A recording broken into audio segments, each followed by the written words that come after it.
Olá, olá! Sejam bem-vindos! Edição número 4 do Análise dos Fatos, um noticiário direto, ágil, para te abastecer de notícias no meio do dia, com tudo que de mais quente acontece, não só no Brasil, mas no mundo em menos de 30 minutos. Como vai, Felipe? Tudo bem por aí? Salve, salve, Carol, melhores ouvintes, equipe da Eldorado FM, sempre um prazer falar com vocês. Vamos com tudo mais uma vez, lembrando que essa é a transmissão ao vivo na Eldorado FM, mas em seguida tudo fica disponível nas plataformas de podcast. Vamos aos destaques desta quinta, 16 de março. Mesmo após Força Nacional, Rio Grande do Norte segue sob ataques em terceiro dia de violência no estado. Exclusivo, o relatório aponta apagão da transparência nas Forças Armadas durante gestão Bolsonaro. E mais os próximos passos da reforma tributária do governo e o novo traje dos astronautas no retorno à Lua. O que acontece no Brasil e no mundo. Análise dos fatos. O governo federal decidiu nesta quinta enviar mais equipes da Força Nacional ao Rio Grande do Norte. A decisão foi tomada após uma nova onda de ataques dos criminosos. Pela terceira madrugada seguida e a pedido da governadora do estado. Nas redes sociais, Fátima Bezerra diz ter solicitado o envio urgente de mais efetivo para combater esta inaceitável violência. De acordo com autoridades, os atos foram ordenados por criminosos descontentes com o não atendimento de demandas de presidiários. Entre elas, instalação de TVs em celas e visitas íntimas, também há queixas de maus tratos e oferta de comida estragada. Os criminosos atacaram prédios públicos e atiraram fogo em ônibus. Por causa do clima de insegurança, cidades suspenderam o serviço de transporte público e cancelaram aulas. O governo também promoveu a transferência de presidiários suspeitos de terem ordenado esses ataques. Em coletiva de imprensa, a governadora do estado, Fátima Bezerra, afirmou que o clima ainda é preocupante, ainda que com a redução do número de ataques. Nós estamos cada vez mais mobilizados, mas quero adiantar para a população que, graças a Deus e ao trabalho incansável, está havendo uma redução no que diz respeito ao número de ataques praticados até o presente momento. De terça para quarta, houve uma redução exatamente de 60%. Olha, em primeiro lugar, é um terror indiscriminado. Por causa da insatisfação de líderes de facções criminosas dentro dos presídios, posto de gasolina, empresas de transporte, escolas, estão sendo atingidas. São gente que não tem absolutamente nada a ver com aquilo que deveria estar sendo feito pelas autoridades públicas, que é combater as facções criminosas e gerar um quadro saudável nos presídios da melhor maneira possível, apesar, evidentemente, de você estar lidando com criminosos eventualmente eternamente insatisfeitos. Quando a gente vê ali as demandas, e as autoridades estão confirmando justamente que esses ataques estão sendo ordenados dentro dos presídios, como nós da imprensa vimos falando, entre elas tem a instalação de TVs em celas e visitas íntimas. Aí é preciso ver se isso realmente é previsto ali legalmente, no caso desses líderes de facção criminosa ou não.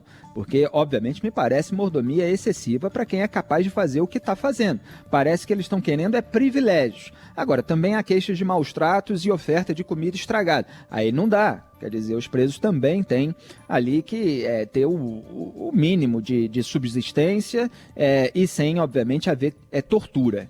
Agora, é um caso emblemático, mais um no Rio de Janeiro, volta e meia acontece também, da absoluta falta de um programa nacional integrado de segurança pública. O Ministério da Justiça já informou aí que não é a mesma coisa, né, o que está sendo feito com a chegada da Força Nacional lá no Rio Grande do Norte, com o que aconteceu no Distrito Federal depois dos atos golpistas de 8 de janeiro. O que eles estão fazendo agora é uma operação tática lá para estabilizar a situação nos presídios, colaborando com o governo da Fátima Bezerra, que é do PT também, e não realizando uma intervenção federal no sistema penitenciário. Agora, mesmo depois da chegada de 100 homens da Força Nacional, ocorreram ataques. E olha só o nível, né? Quando a gente vê o que a polícia fez já desde a terça-feira até essa manhã, ela prendeu 57 suspeitos, apreendeu 15 armas, 46 artefatos explosivos, 10 galões com combustíveis, foram 34 cidades com registros de ataque. Então a situação é muito grave. Acontece que no debate público só se fala de outra coisa. né? No Rio de Janeiro, por exemplo, a esquerda abandonou essa pauta da segurança pública e acabou perdendo espaço político. O governador Cláudio Castro foi reeleito, há operações que têm uma série de problemas que são apontados, só que o debate é muito histérico entre esses dois campos político-ideológicos no Brasil. Um está lá pregando que se mate bandido, que se distribua armas para a população, o outro está lá dizendo que bandido é vítima da sociedade ou atacando sempre a polícia. E você não tira dali, não consegue espremer para sair algo realmente que reduza a violência e deixe a população segura. Análise dos fatos. As ações do Banco Credit Suisse subiram 40% nesta quinta-feira após o Banco Central da Suíça confirmar o apoio à instituição. O mercado também reagiu rápido ao anúncio do empréstimo de 54 bilhões de dólares, o equivalente a 285 bilhões de reais, do órgão financeiro. As ações do Credit Suisse tombaram mais de 25% na quarta, com a notícia de que o seu maior investidor, o Banco Nacional Saudita, não aceitou realizar um novo aporte financeiro para ajudar a companhia. O movimento vem depois de 2 bancos norte-americanos terem a falência decretada em um intervalo de 3 dias, aumentando as incertezas sobre a saúde do sistema bancário global. Na Eldorado, análise dos fatos.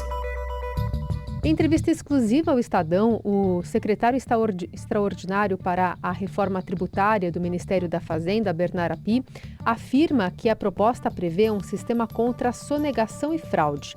O chamado split payment possibilita que o IVA, que é o novo imposto sobre valor agregado a ser criado com a reforma para fundir tributos atuais, seja pago já no momento da compra, ou seja, pelo mecanismo, o banco separa, já na hora do pagamento, o imposto para os cofres dos governos e o valor destinado para quem forneceu o bem ou serviço. Adotado por vários países, o modelo IVA permite que cada etapa da cadeia produtiva pague o imposto referente ao valor que adicionou ao produto ou serviço, evitando uma tributação em cascata. Atualmente, cada uma dessas etapas da cadeia é tributada separadamente e os impostos vão se acumulando até o consumidor final.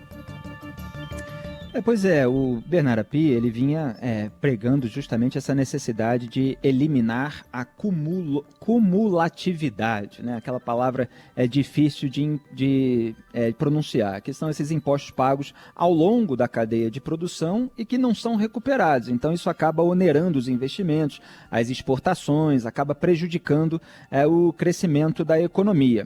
E o IVA, de fato, é excelente, porque a gente hoje paga imposto sobre imposto, né? Então, quando você compra um insumo para fazer alguma coisa, você paga o imposto sobre o preço dele, que embute um imposto que o produtor dele já pagou. Essa é a cumulatividade. A Receita Federal acaba ganhando 2 vezes, não faz sentido. Então, com o IVA, as empresas poderiam abater no recolhimento do imposto o valor pago anteriormente na cadeia produtiva. O API, ele também vinha dizendo que ia entregar a melhor reforma tecnicamente, mas é consciente de que o que ia sair no final era a reforma possível politicamente. E, obviamente, se depreende daí que vai ter exceção para a saúde, para a educação, para a Zona Franca de Manaus, vai ser preciso compor com os prefeitos, já houve aí uma rusga com o prefeito do Rio de Janeiro, Eduardo Paes, e nessa entrevista ao Estadão, ele registrou, sabemos que vão acabar entrando algumas excepcionalidades, né, que foi o que ele disse quando foi questionado ali sobre as resistências dos setores, como serviços e agronegócio. Ele ofereceu ali uma saída, falou que se abre mais uma possibilidade também para devolução do imposto, não só para as famílias de baixa renda, mas para setores como a educação. Dá exemplo ali de uma família de classe média que paga 600, 700 reais por mês de educação básica. Se o imposto é 20%, desses 700, então, são 140 reais por mês. Aí você devolve o imposto incidente na despesa com educação até 140 reais por mês, porque é uma família que faz um esforço enorme para ter o filho numa escola privada. Então ele realmente consegue explicar tecnicamente, citando exemplos de uma maneira bastante pragmática, e mostra que quem vai decidir quais setores vão ter o tratamento diferenciado é o Congresso, que o papel do governo é participar da discussão e falar dos prós e contras de diferentes alternativas.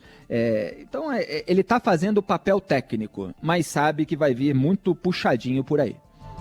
Análise dos fatos. Um relatório obtido com exclusividade pelo Estadão aponta um apagão da transparência nas Forças Armadas na gestão Bolsonaro. De Brasília, o Tássio Lohan explica mais.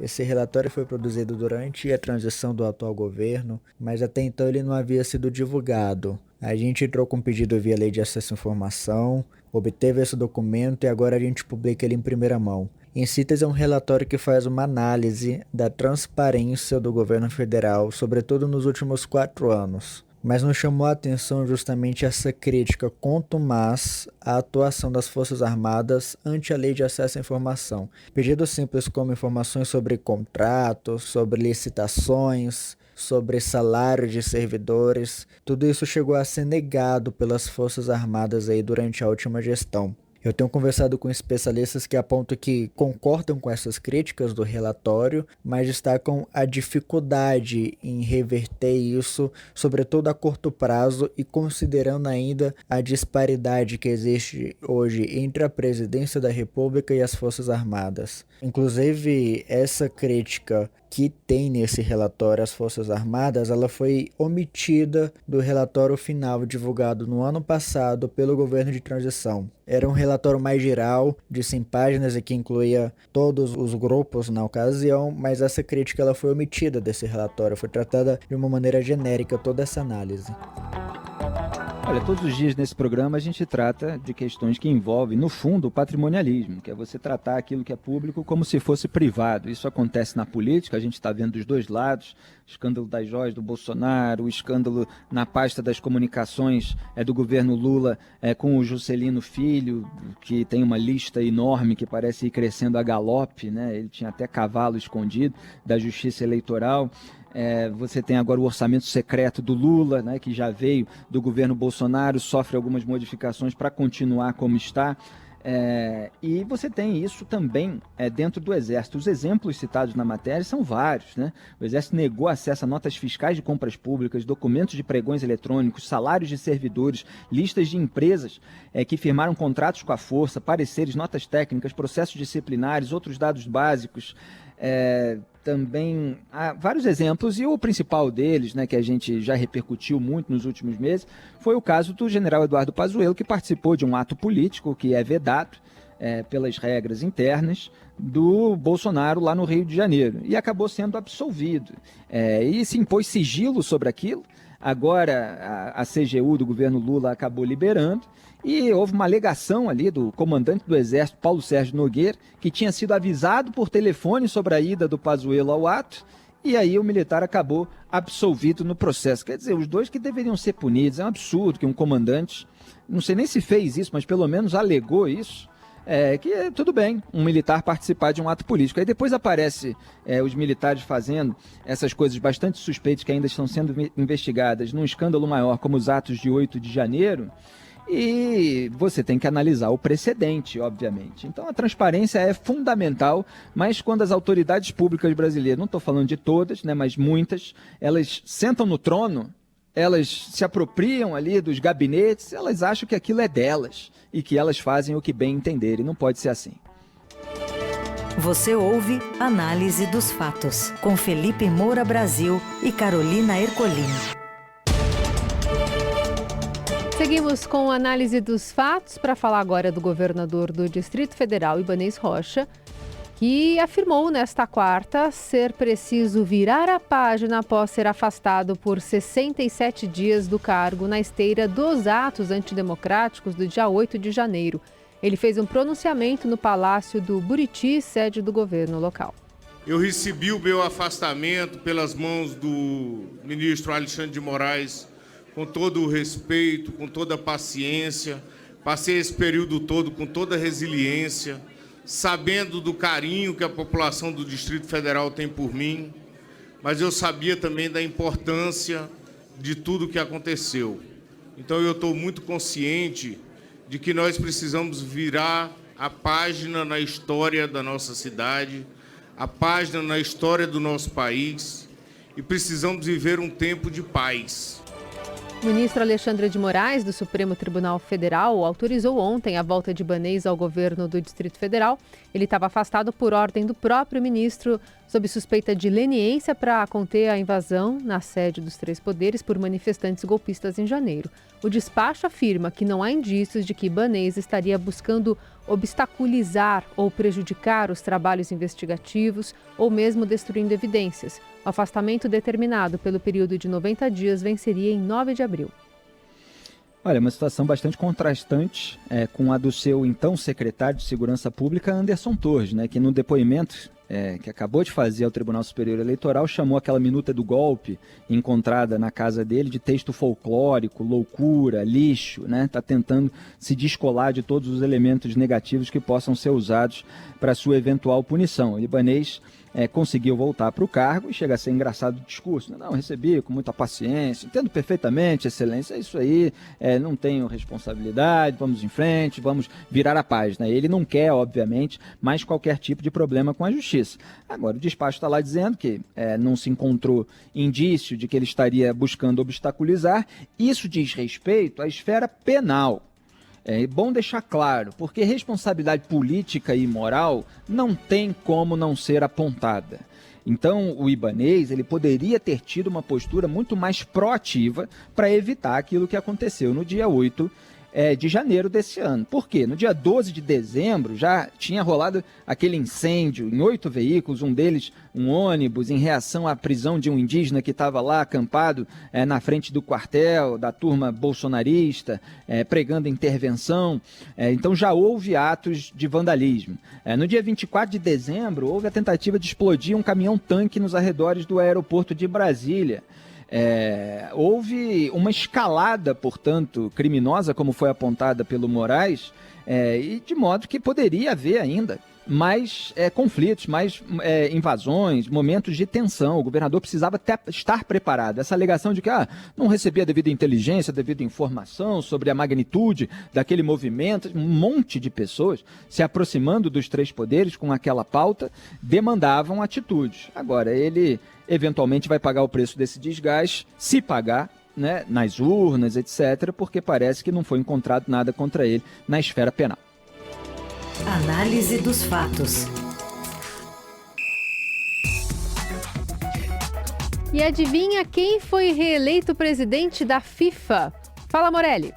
Olá, amigos. Quero falar de uma situação que a gente vê cada vez com mais frequência no futebol mundial e brasileiro, que é os seus presidentes se perpetuando no posto de comando de entidades, de clubes, de federações e até da FIFA. Gianni Infantini foi reeleito por mais um mandato até 2027 no comando da FIFA, a entidade que controla tudo no futebol mundial. A gente está cansado de ver presidentes, ou candidatos concorrendo sem resistência, sem adversários. O próprio Infantino foi assim, não tinha nenhum candidato para concorrer com ele. Esses presidentes, esses cartolas, esses dirigentes, eles trabalham com um discurso de aglutinar todos, de oferecer tudo que pode para quem pode, de ter todas as suas filiadas nas mãos,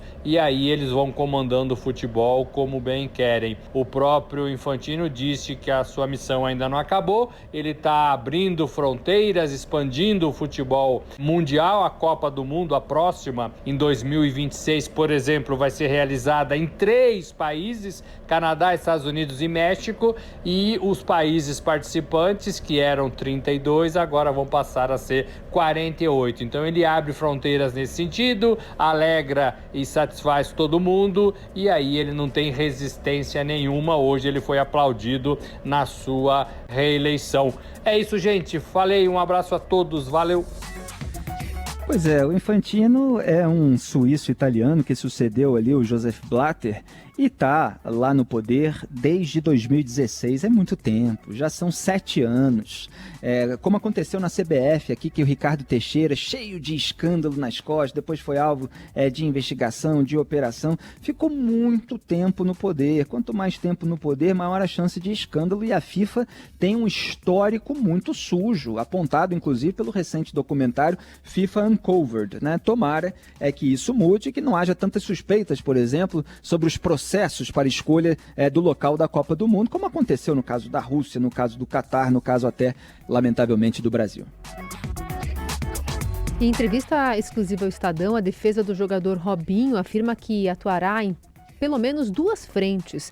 Irá questionar o pedido para cumprimento da pena no Brasil e buscará a revisão do processo na Itália, onde Robinho foi condenado em última instância. Sentenciado no país a 9 anos de prisão pelo estupro coletivo de uma jovem em 2013, o atacante Robinho tenta evitar agora que o Superior Tribunal de Justiça homologue um pedido italiano para que ele cumpra a pena no Brasil. Na banca de advogados de Robinho estão profissionais com décadas de experiência em tribunais superiores, incluindo 3 primos do vice-presidente da República e ex-governador de São Paulo, Geraldo Alckmin. Em conversa com o repórter Márcio Douzan, o advogado e ex-ministro do Tribunal Superior Eleitoral, José Eduardo Alckmin, afirmou que ainda não teve acesso à íntegra do processo, mas disse já ter encontrado falhas. Também negou que Robinho estivesse se escondendo da justiça brasileira e que ele se considera injustiçado.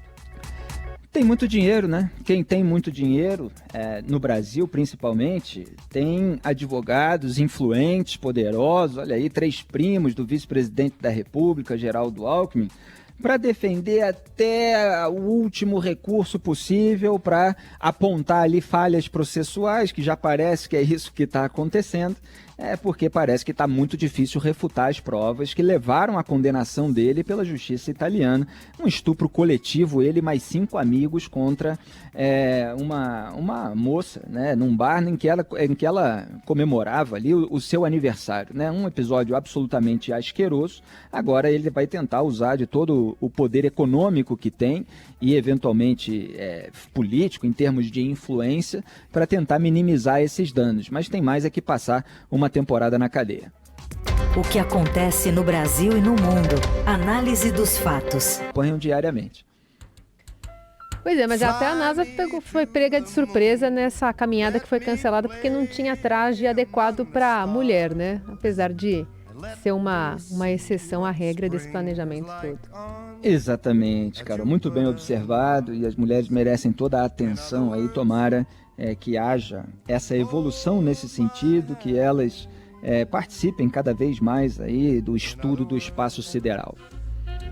E é isso, tá no planejamento também a gente voltar amanhã, nesse mesmo horário, para te atualizar das notícias que importam. Até lá, Felipe!